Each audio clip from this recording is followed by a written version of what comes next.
Hello, my fellow comic book collectors. Today we're doing a very interesting show about our maybe favorite DC and Marvel characters. So on this episode, we're going to be looking at two DC characters, one from myself and one from Mark. And this is the price variance show. And basically what we're going to do is we're going to showcase that character. And yeah, I hope you enjoy this.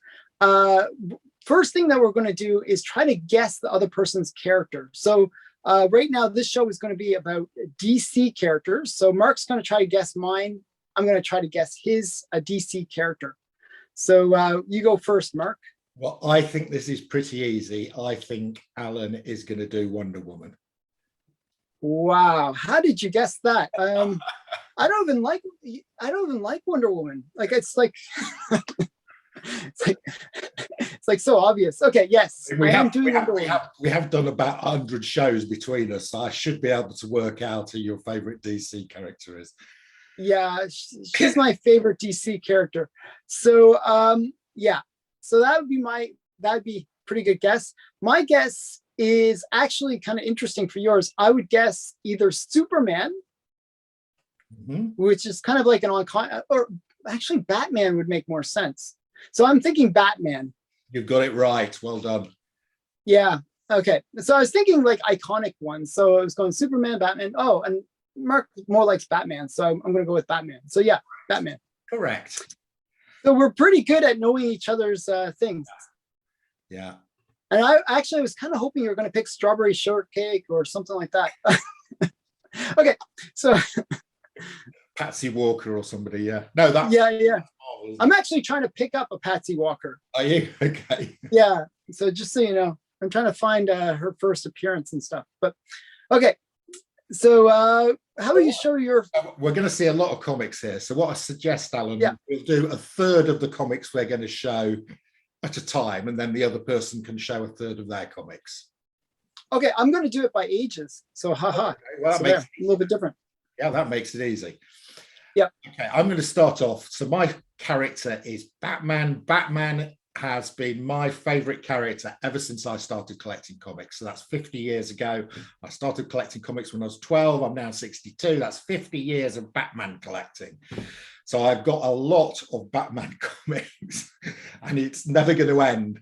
I'm sure there's more Batman comics being produced every week than I buy. So it will keep me going until I'm in my grave. Right, so let's start. I'm going to start with the oldest first. Alan, I have shown this on your channel before. I did it as a Guess Who. It is Batman 16. Oh, wow. Yeah.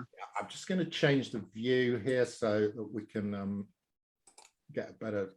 Some Golden Age Batman to start. That's pretty great. Golden Age Batman. This is the first appearance of Alfred Pennyworth. You know, it's a purple grey, but I think at a 1.8, it doesn't really matter that much that it's got a restored grade. I bought this in the early to mid 80s for about 30 pounds, what's $40. Had it slabbed a few years ago. You know, they can bury that one with me. So that's a great comic. That's a pretty awesome one. It is a great comic. Right, so and I've got a couple more Golden Age ones.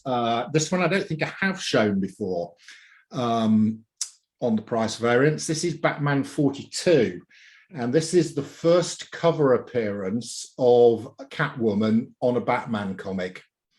So she does appear on a cover somewhere else. I'm not sure where, but anyway, this is her first appearance on the Batman titled comic. So another really nice comic to have. That's on my want list. Both of those are on my want list. Okay. So, Okay. you know, right. I keep on missing out on that one. All right. Like 5 times so far I've lost on it. So. Even in a 2.0, that is, I think, it's $1,000 comic. Yeah, something like that. Yeah, it always goes for some crazy amount. I'm like, Right, next up, it's if you're going to talk Batman, it's not long before you have to talk about his arch enemy, the Joker. And we've got a great Joker cover here. This is Batman 44. A really nice Batman Joker cover with lots of Jokers appearing there. And this one's a reasonable grade in a 5.5, considering this comic is from 1948. Wow. Yeah. And that's a nice one. It's got good reds and stuff. So it's a really nice cover. The next one is actually in a higher grade, although I think it's faded a bit. This is a 7.0. This is actually the 5th highest graded comic of this comic in the world. This is actually probably one of the most expensive comics in my collection, not in your collection, but in my collection. It is Batman 73. It's got the Jack-in-a-Box Joker cover. And there's only 4 higher grades than this in the world. Okay, that and just going to show. I'm going to show a. I think this is Silver Age. What, 65? Is that Silver Age? Yeah, that's Silver Age, isn't it? Silver Age, yeah, easily. Yeah, this is Silver Age because this is the first Silver Age appearance of the Riddler. Oh, okay. That's pink cover. Now, one of the reasons Batman is relevant, of course, is that yesterday the first Batman movie for quite some time was released. And I'm hearing good things about it. The reviews that I've seen so far have been pretty good. Yeah, so far I've heard good things about it. I've seen 2 reviews about it and both are very positive. Yeah, and I think the Riddler is the main protagonist, although yes, he is. He's a sort of serial killer, I think, in the movie. And Batman gets to be a detective, I think, and has to work out the who done it or how did it or whatever. So yeah, I'm looking forward to seeing it. I was planning to go yesterday, but it fell through, so I'll probably see it. I'm going today. Are you going today? Great. Yeah, I'm taking my son to it, so it should be good. I'm super excited. I heard it's really long though. It's like 3 hours or something. It's 3 hours. Then if you add on all the adverts and stuff, it would be a bit. Yeah, it's like 16 hours. Yeah. So yeah. So those are my first Batman comics. You know, those are some of my most treasured comics there. Okay. So yeah, those are pretty great. So I'm going to show some Wonder Woman. I was debating about taking them off the wall, but I decided not to because I'm lazy. So Wonder Woman, she got her first appearance. Can you see this if I point to it? Yes, I can see. It's okay, so All-Star number 8. That's her first appearance. Okay, but she's not on the cover. So it's kind of a crappy first appearance. It's just like, it is actually a pretty good story inside, but it's just not a great first appearance. Nice. So her first cover, and I've shown this book many times because it's me like flexing whenever I show it. I'll take it out of the plastic. Is Sensation Comics number 1. This is her first cover appearance. That's fantastic. This is a lot better than a 0.5. Yeah, no, it's probably a 3.0, but it's missing the centerfold. The centerfold. So a lot of these Golden Age books, that was the problem, right? They put in the crappy staples and or just one staple half the time because it was the war. It was like things were a little bit short in supply.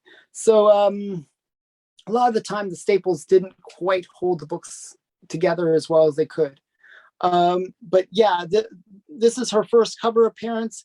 This is more that Golden Age, typical Golden Age style where she has kind of like a mini skirt. Yes, like nice. I don't. And then I've seen this one before. Oh, really? I've shown it like so many times. Okay, so yeah, this is from 1942. And it's a really great cover. Actually, this book features so many kind of key character first appearances as well. It's Mr. Fantastic, Wildcat, so some pretty cool first appearances as well. Who else? I think No, it doesn't say anyone else, but those two definitely. And this is her second appearance. So, she made such a big splash with her first appearance in All-Star 8 that they decided to go with, making her own title. Well, not her, actually, it's not even her own title. That's the weird thing. It's Sensation Comics. But that's very typical of DC in the Golden Age, where they wouldn't actually title it like, it's like Detective Comics versus, Batman. And then later they realized, hey, we should probably call it after the character. And so then they sort of 1942, 40. Action Comics. And then they realized, hey, let's make it Superman. So they kind of did a whole phase in 42, 43, where they started naming the comics after the character. Yeah. So then we get like first Wonder Woman, which is also 42. So as I said, 42, 43 is where they started naming all the books after the character. Okay. A little bit of comic history. So that's... sorry, did Sensation Comics become Wonder Woman? No. Oh. So her series was quite popular. So it actually had two runs. So Sensation Comics ran from 1 to 106, I believe. Right. And then there was Wonder Woman Comics, which ran from 1 to 329. Right. So yeah, so that's a little bit of that. And I'm going to show you. Actually, you showed a lot more than I was expecting. So I should have grabbed like a whole bunch. Actually, I just completed my run of 1 to 10. Nice. So I got that full first little bit of Wonder Woman. I just got number 4 in the mail. If you want me to grab it, I can grab it. Yeah, grab it. It's also in a... want to grab her first few series. So as I said, number 1's up there. Yeah. And I'll show you number 2. This one has a crazy spine roll on it, and it is restored.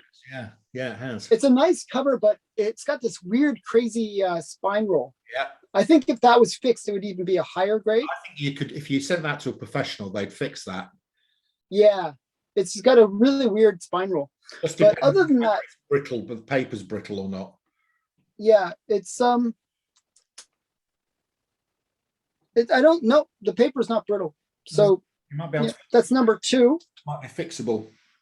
And you'll notice they changed her costume pretty quickly. So on Sensation Comics, it's like a skirt. Now it's like the bottoms, the hot pantaloons. Pantaloons they're called, or something like that. Yeah. That's number 2. The number 3 I really like the cover of. Yeah, it's a nice cover. Yeah, it sort of has that. A lot of her stuff is related to mythology. Yeah. Like, she's the daughter of Zeus, really, and it has that kind of, I don't know, mythology kind of look to it. I don't know. I like the colors as well. It's got a bit of that golden age sort of, the oranges and yellow. Yeah. Nice. And it's like she's like on a chariot and stuff like it, but it's like almost like what's the god like Hermes or one of those ones where he's like, or Mercury, Mercury's his Roman name, but it's all Greek mythology, right? Yeah. So Hermes, kind of that chariot of fire, or Apollo, where he kind of goes across the sun. Yes. Yeah. So has that kind of look to it for me. And I believe this is a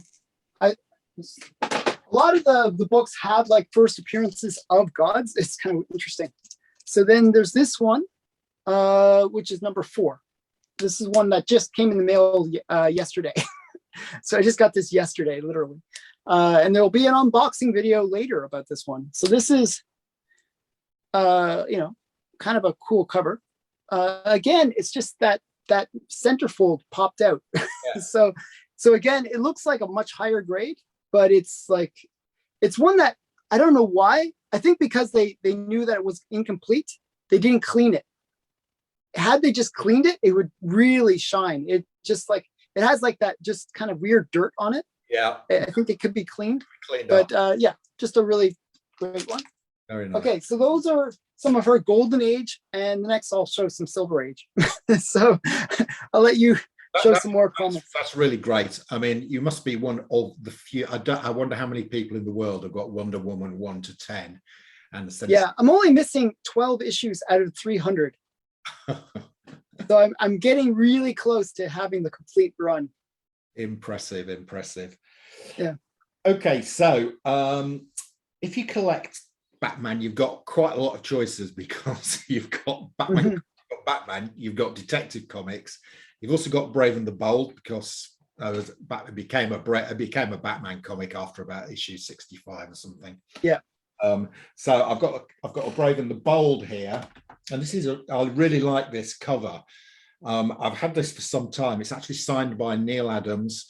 But I sent it off to CGC, and of course they gave it a qualified label. Oh man. Yeah, I know. So I might break this open and send it off to CBCS to get it qualified. Yeah, they'll recognize it. CGC is stupid. Like they really need to recognize the signatures. You know, that is Neil Adams. There's no doubt about it. Yeah. And you know, this is a great. I love the composition of this with the sort of the creeper here hiding in the window frame. I mean, the whole thing is just structured as a cover so fantastically well by Neil Adams. Mm-hmm. And I love the name of this creature. Hellgrammet is his name. I mean, you know, that's such a great name for a monster. Hellgrammet. I'm not sure he ever appeared again, but probably not. I really like his cover. It's just a shame it's got that horrible green label on it. Right, next up. Now, this is from 1966. So this is when the Batman TV series was on. And I was researching on this particular comic. And apparently it was the guy who directed the TV series went to Julie Schwartz. Now, Julie Schwartz was a long-term editor at DC Comics. He edited Detective Comics, Batman, Superman. I don't know if he ever edited Wonder Woman, but anyway, he was there for ages. Anyway, the director of the TV series went to Julie Schwartz and he said, look, I've got this idea for a character that you ought to put into the comics because we're going to try and put her in the TV series. And it was Batgirl. So here we go. This is the first comic book appearance of Barbara Gordon as Batgirl in Detective Comics 359. And again, I had this for ages. I sent it off and it came back with a horrible purple label. I mean, I can't see, and they're all coming, but all these sort of come back as minor color touch. So, you know, yeah, you got to get like one of those flashlights. Yeah. Anyway, so still a nice comic to have. And I don't think I paid very much for this. I think when I bought this was not seen as a key comic. I think I paid probably $5 to $10 for this when I bought it. Believe it or not, I mean, if you go back 3 years, I think it's only like that recent of a change. DC Comics were really undervalued. I mean, like extreme, like you could pick up that kind of key for like less than $100 kind of level. Like it was just crazy, the prices. They've corrected a bit, but still nowhere near to the Marvel levels. No. But yeah, that one, I don't know why it was so underrated. It's such a great book. I mean, that has risen dramatically. Oh yeah. But still, I'd say still it's underrated. Yeah. No, compared to the Marvel ones, yes. Yeah. I mean, you get like nowadays, like this is just a bit of a rant, but one of my complaints is that you get like they just came out with this new Black Panther. Okay, Tolson. Okay. That book. You know, you get the 1 in 25. It's a $600 book. That was crazy. That is completely nuts. Anybody who buys that. I mean, compare that to like, you know, you could pick up that book, the one that you just showed, for similar price. I mean, it's like, come on, people. Like, which would you rather have? Like some random, maybe a spec, maybe he will go somewhere, or like some character that's established. It's a blue chip character. It's one that we, you know, there's been shows about. It's Yeah. it's kind of a major character. I just don't get it. Like I find that there's more value right now to spec, like random spec, than there is to establishment, like to things that are actually trusted. I would rather be investing in some of these DC keys. I've got a few coming up, which have been, they're not spec based, they're not movie based, they're just great key comics, and they just gradually go up, and sometimes they go up a bit faster, but they're not going to suddenly plummet like some of the spec books do. Yeah, some of the ones nowadays, it's like it's going to be a dollar bin book. It's going to be like there's like 20,000 of them. Like, how many of those are there? There's not that many. All we have to do now is wait 6 to 9 months for people to submit their copies to CGC, and the whole market will be flooded. Will be flooded with 9.8s. And dollar bin 9.8s. And the price will plummet. It's crazy. Oh well, that's just bit of a rant. Sorry. Anyway, do you want to show some more before I go? One more before I move on, and it's because it's the sort of evolution. So I showed the first appearance of Batgirl, Barbara Gordon as Batgirl. Here we go. This is Alan Moore, my favorite writer, writing about my favorite character, Batman. He's not on the cover. It's The Killing Joke, and this is where Barbara Gordon gets crippled. So she didn't do too bad. 1966 through to when did she get crippled? 1988. So she had 22 years before she ended up crippled. But she's now running around in a moped, right? Fighting crime. Well, a mobility scooter. Yeah. So that's a great book. By the way, there's like 1 million printings of that book. It's like 14 printings of that book or something. It's crazy. This is what is this?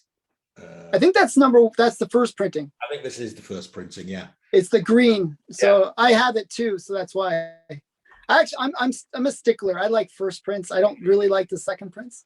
Yeah. Even though I think the fourth printing or something like that is the rare one. It's like, okay, whatever.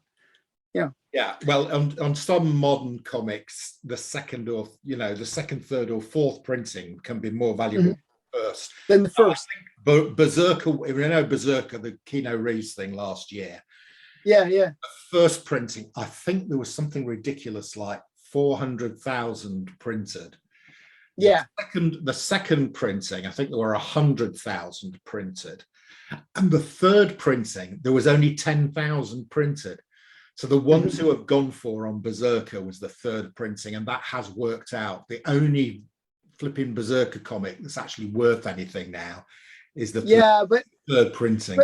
But if you think about it, like, they'll do like a first printing, and then 2 weeks later they'll do a second printing. Yeah. And then a few months later they'll do a third, and then it's like, I don't know. Like they could just print out. They could create a fifth printing and print 10 copies of it. Does that make it any cooler? I don't I don't really value the multi-printings.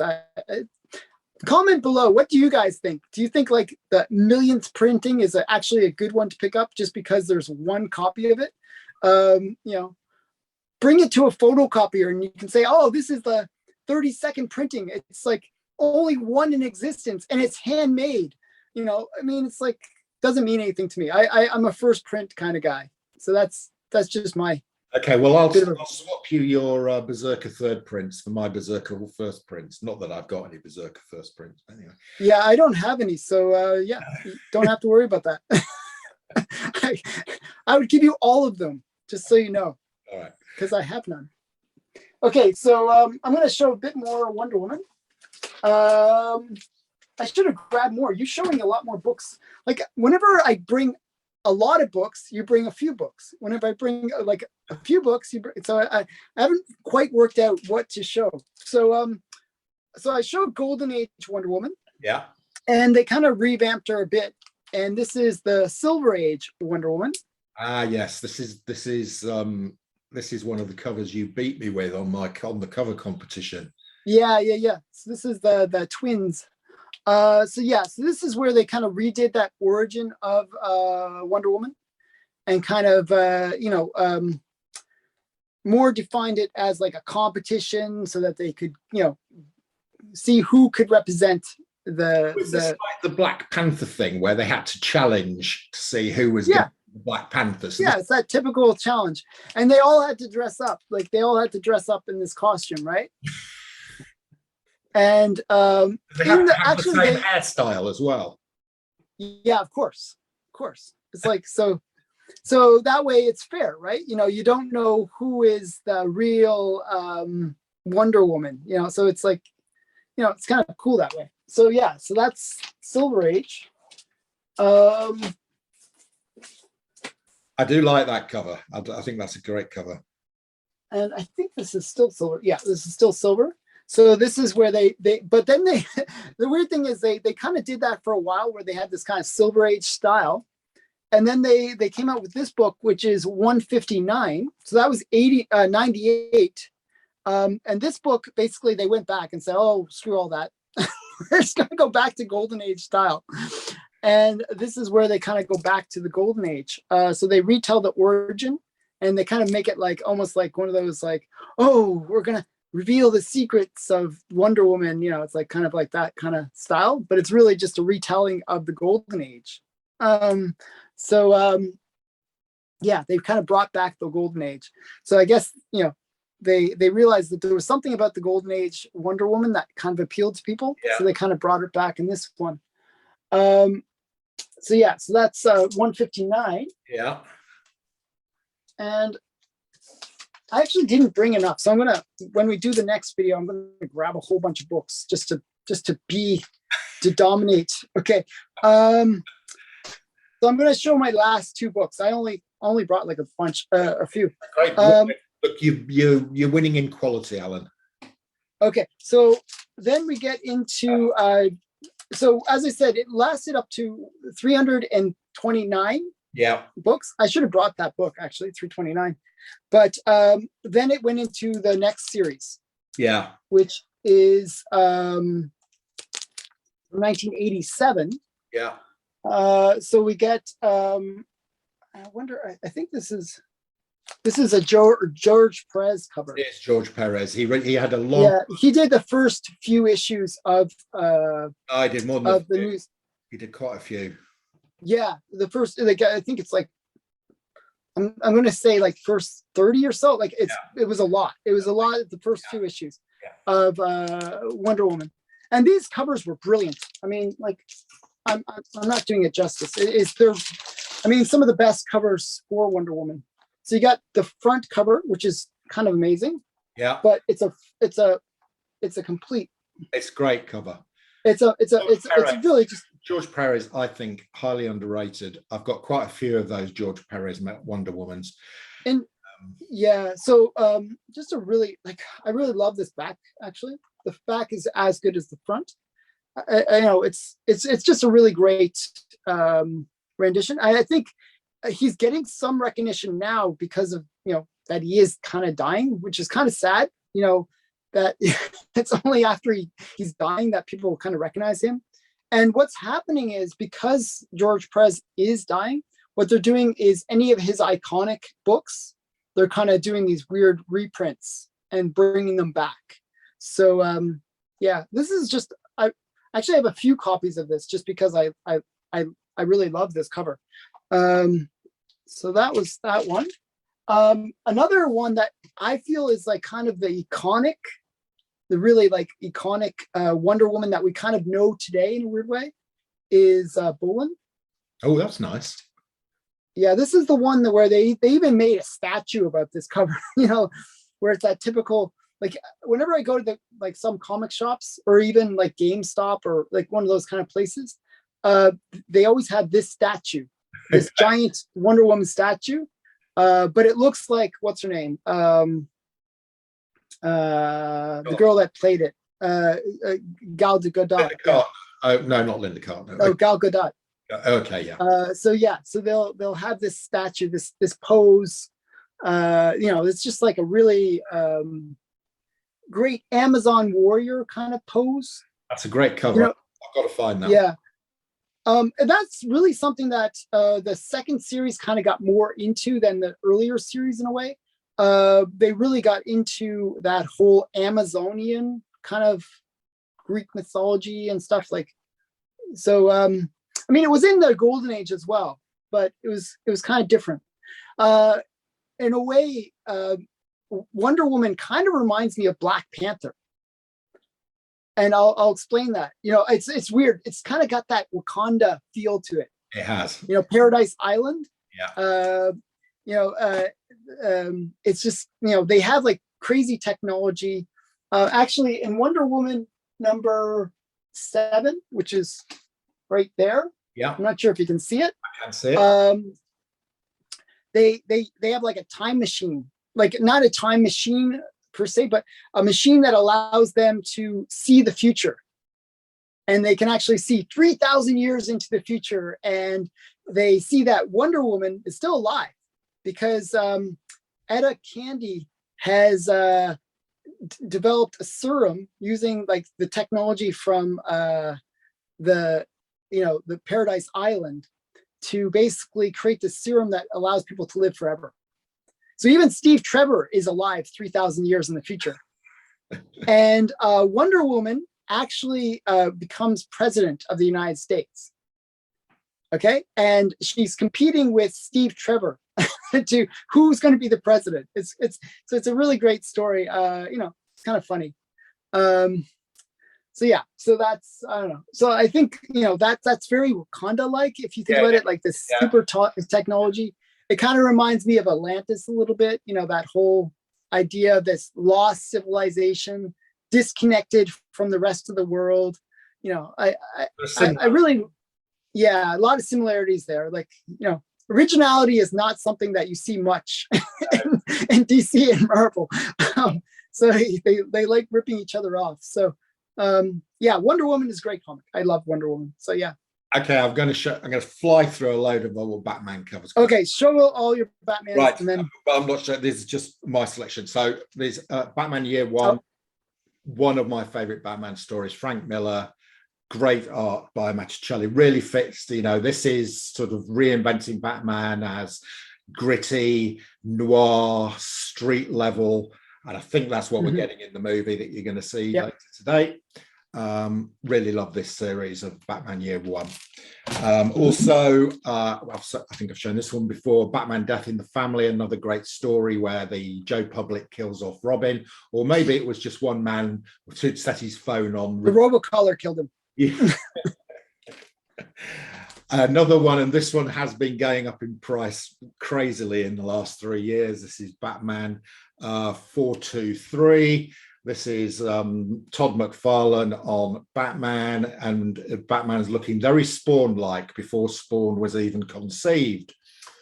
Another one, and this is what I'm saying about DC Comics. This one has just been rising. No spec. It's just a great key comic, and it is the first appearance of Ra's al Ghul, which is Batman 232. Great comic, yeah. Great comic. A couple of special ones to me. This is Batman, a modern one, Batman 100, but it's special because the artwork here is by Jock, and this is signed by Jock. I got him to sign it last year when I met him, and it's also one of the writers on this is James Tynion IV, and it's also signed by James Tynion IV. So it's signed by Jock and James Tynion. So I'll probably get this. Wow. Sent off to CBCS for Slack. That's a big one. Yeah. Another Batman key. I think this is going to be a big key, and I'm picking this one up when I see it as a reasonable price. Court of Owls. Yeah, Court of Owls. First appearance, Court of Owls. This is another one I picked up at cover price. This is the advantage of being old, is that you can have picked things up and bought them at your local comic shop. So this is I picked up and paid cover price for this. I think it's now a $500 book in a 9.8. Second appearance of Harley Quinn. And that's Bruce Timm art, right? It's Bruce Timm and Paul Dini. Yeah. Yeah. Love that. I love that one. It's a great comic, isn't it? Yeah. Yeah. It's, Yeah, think Batman I prefer Adventures. that to Batman Adventures 12 as a cover because she's much. Oh yeah, easily. Yeah. Yeah, it's a great cover. I'm a big Bruce Timm fan. Yes, me too. This is just a nice. I took a blank Batman black and white up to Comic Con last year. Can't see that too well, but there's a nice No, you can. Batman sketch on there by a British artist called John Charles, who is actually a lecturer in comic art in Stafford University. But he also does quite a lot of work on 2000 AD. Another really nice, I just like the cover. It's a Batman black and white, Barry Windsor Smith. Really nice. Nice. And final one, another signed one. This is Becky Cloonan, first woman artist on the main Batman title, and a really nice Batman black and white with Becky Cloonan signed this for me last year. That's it. Nice. Done. That's more comics than I've shown ever. Yeah, well, that was good. I now I feel like I have like a whole bunch of Wonder Woman slabs like I could grab and just to beat you in terms of the number of things to show. But I'll wrap up. There's some great modern Wonder Woman covers. I'll wrap up by just showing a Funko. So you've really let the side down this week. This is like my very, but this was from one of my subscribers. He gave me this. So Kiwi. So shout out to Kiwi. Thank you for this. I really love this. So I have it sort of like on display in my room. It's just a cute glow in the dark Funko. So I don't know. So yeah, so that's my Wonder Woman, and I think you've definitely showed some really awesome Batman. You make me want to pull out some of my Batman and show them, but well, we can do this again next week. It's no. Yeah. I think we'll have to. So okay. So thanks for coming on the show. We're gonna do part 2, which is Marvel. And I have no idea what Mark's going to show, but I'm going to try to guess on his channel. And I recommend you click the link below to go to Mark's channel. And if you haven't subscribed to Mark's channel, we got to get him to 1 million subscribers. So, go over there, sub to his channel, like it. If he has a Patreon, patronize him, do anything. Just give him money, give him likes, give him subscriptions, do all that. Go onto Mark's channel, do it now. And do that with mine too, okay? Please. Okay. I do actually have a 300 subscriber competition running at the moment. So when I hit 300, and you're giving away a good prize. I am giving away a good prize. Yeah, I'm giving away a couple of variant covers. So when I hit 300, somebody 2 variant covers. Yeah, don't apply for that one because I'm competing on that one. So you can go for the next contest, but that one is mine. I really like a few of those variant covers. Yes. So yeah, you have some really amazing variant covers. I'm like, why are you giving these up? These are such beautiful covers. But yeah, so check out Mark's channel. You can maybe win a prize, and you'll make me sad if you win, because that means I didn't win. But yeah, thanks again, Mark. Okay. See you on the other side.